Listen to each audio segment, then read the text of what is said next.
अभिवादन स्वीकार कीजिए ब्रजेश मिश्रा का। और आप देखना शुरू कर चुके हैं द डिबेट। बहनों भाइयों, वैसे तो इस देश में राजनेता क्या कम हैं जो विवादों के लिए जाने जाते हैं, लेकिन इन दिनों हमारे देश के कुछ साधु संतों ने विवादों का एक नया पिटारा खोल दिया है। कभी वो हिंदू मुसलमान की बात करेंगे तो कभी पाकिस्तान की। जगत गुरु रामभद्राचार्य जी का एक बयान इन दिनों बहुत विवादों में है, चर्चा में है। उसका समर्थन भी हो रहा है, उसकी आलोचना भी हो रही है। उन्होंने कहा पश्चिम उत्तर प्रदेश मिनी पाकिस्तान बन गया है। क्या वाकई में ऐसा है?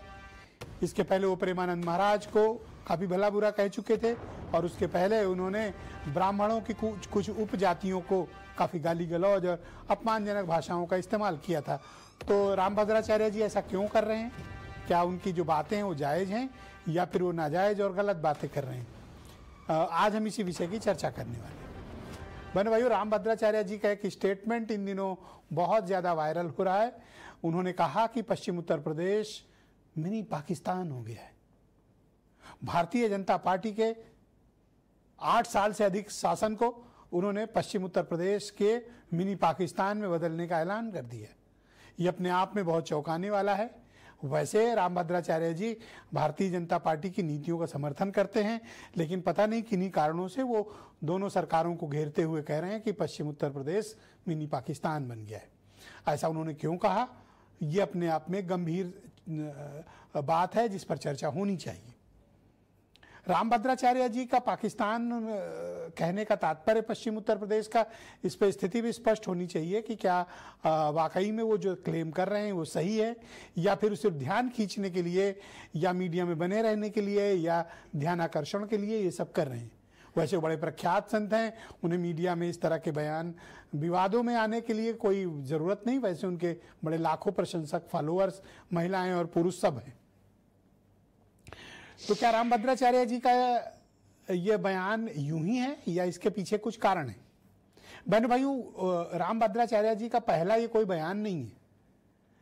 वो इसके पहले कह चुके हैं। प्रेमानंद महाराज जो वृंदावन के देश के सबसे प्रसिद्ध संतों में से एक हैं, जिनका करोड़ों फॉलोअर्स हैं और जिनके प्रवचन, जिनकी बातें सुनने के लिए देश के करोड़ों लोग देखते हैं उनको टेलीविजन पे या अपने मोबाइल्स पर उनके भजन सुनते हैं। लेकिन उनके बारे में काफ़ी अपमानजनक टिप्पणी रामभद्राचार्य जी ने की थी।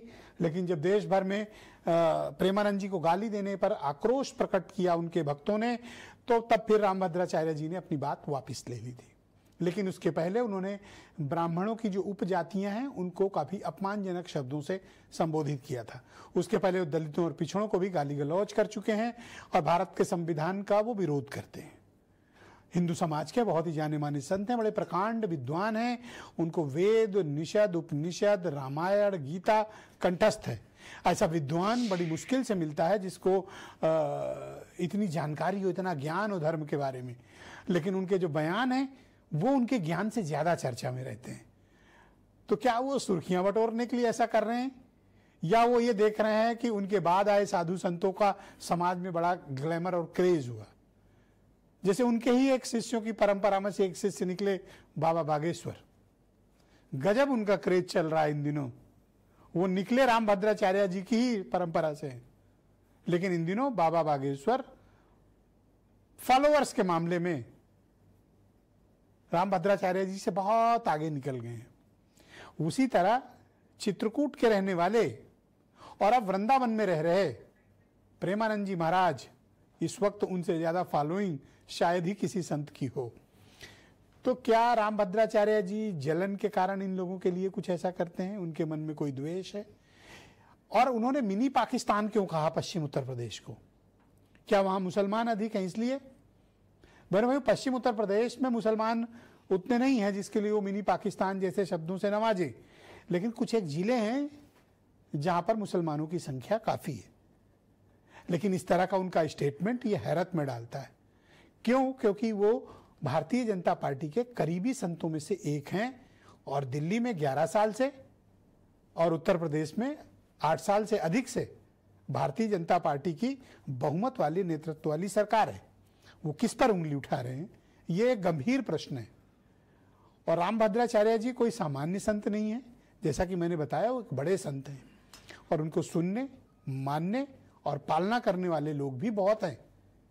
तो क्या वो ऐसे बयान ध्यानाकर्षण के लिए करते हैं? ऐसे बयान के पीछे के कारण क्या हैं और उनका उद्देश्य क्या है, वो चाहते क्या हैं? आज हम इस विषय पर चर्चा करने वाले हैं। और सिर्फ वही नहीं, कई और साधु संत हैं जो इस तरह के विवादित बयान देते हैं, जैसे अनिरुद्धाचार्य। इन दिनों तो एक 15-20 दिन से कम हुआ है उनका, वरना वो हर हफ्ते एक ऐसी बातें करते थे जो मीडिया की सुर्खियां बनती थी। कहीं उनकी आलोचना होती थी तो कहीं उनकी बड़ाई होती थी, पर विवादों में ही रहना इन लोगों को खूब आता है। तो अब इनका कंपटीशन किससे है? हमारे नेताओं से, क्योंकि उनको खबरों पे मिलने वाले स्पेस पे इन साधु संतों ने विवादों के कारण कब्जा कर लिया है। तो इनका मुकाबला वहां है। तो वो कुछ बयान सुने, फिर आज की डिबेट आगे बढ़ाएं। आज हिंदुओं पर बहुत संकट है, बहुत संकट है।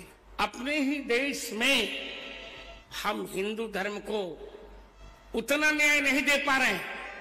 पश्चिमी उत्तर प्रदेश में आकर लगता मानो ये मिनी पाकिस्तान है, ऐसा लगता है। हम ऐसा नहीं होने देंगे, जो कुछ हो जाए। रामभद्राचार्य जी सबकी निंदा करते हैं। तुलसीदास जी महाराज ने रामचरितमानस में लिखा है, सब कर निंदा जे नर करहीं, ते चमगादड़ होई अवतरहीं। तो सबकी निंदा करने से चमगादड़ की योनि में जाना पड़ता है, ये बात तुलसीदास जी महाराज कह रहे हैं।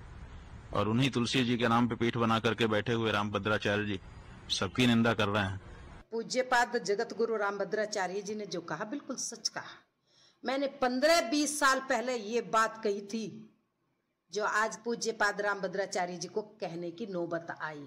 मिनी पाकिस्तान नहीं, जो रेशो पाकिस्तान के अंदर हिंदुओं का हो रहा है, वही स्थिति पश्चिमी उत्तर प्रदेश में। पश्चिमी उत्तर प्रदेश की डेमोग्राफी बहुत तेजी के साथ चेंज हो रही है। हिंदुओं में तो एक बेटा है भाई, एक बेटी है, इनके यहाँ तो 30-40 है।